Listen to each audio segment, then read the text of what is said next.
नमस्कार विद्यार्थी मित्रांनो, आजचा टॉपिक आहे 4 आणि 5 अंकी संख्या अक्षरी आणि अंकी लेखन करायचं आपल्याला. बघूया, इथे संख्या दिल्यात, आता इथं अक्षरात लेखन करायचं आहे. हे बघा, हे असतं एकक, मग दशक, शतक आणि हजार. कसं वाचायचं याला? 3760 त्यांनी लिहून दिलेले. आता आपण कसं, हा 4400 आणि हा दशक आणि एकक मिळून वाचायचं. 01 म्हणजे 1. कसं लिहिणार?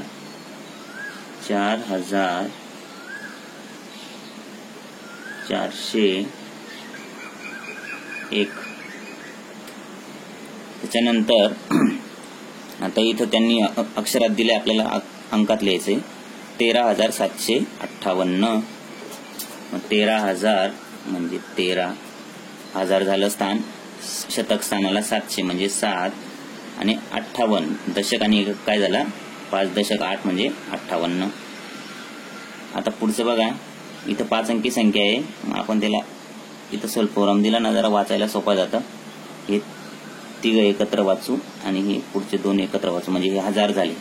30,000 काय झालं? 30,000 आणि पुढं काहीच नाही म्हणून तसंच ठेवायचं, 30,000च आहे. आता हे सुद्धा हे झालं 1000 म्हणजे चौथा आणि 5वं स्थान हे 1000चं असतं. 1000 10,000 दोन्ही मिळून 27,000 झाले. 27,700 आणि हे 7 दशक 1 म्हणजे 71.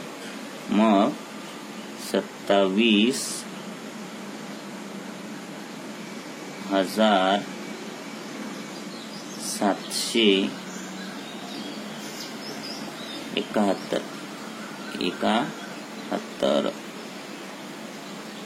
आता पुढची संख्या आहे 13,801. आता बघा, चौथा आणि 5वं स्थान माहिती आपल्याला, म्हणजे 13,000 झालं.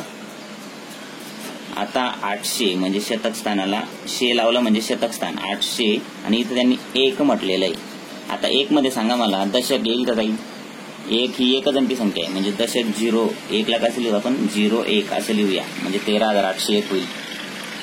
बरेचसे जण इथं काय चूक करतात, 13,800 आणि 1 असं लिहितात. ऍक्च्युली आता ही 4 अंकी संख्या झाली.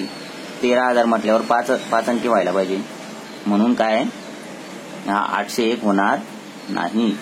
म्हणजे इथं 800 पर्यंत ठीक आहे, मग 1 लिहिताना चूक होते. तर 1 ऐवजी काय लिहायचं? 01. म्हणजे इथं शेवटी 1 ते 9 पर्यंत संख्या आला ना, तर तुम्हाला 01, 02, 09 असंच लिहावं लागेल. मग 10 पासून पुढच्या संख्या 2 अंकीत मध्ये ठीक आहे, तुम्हाला लिहिता येईल. आता पुढचं शेवटचं आहे 55,555. आता बघा, 55,500 शतक स्थानी 5 आणि 55. आता ही 2 अंकी संख्या आहे.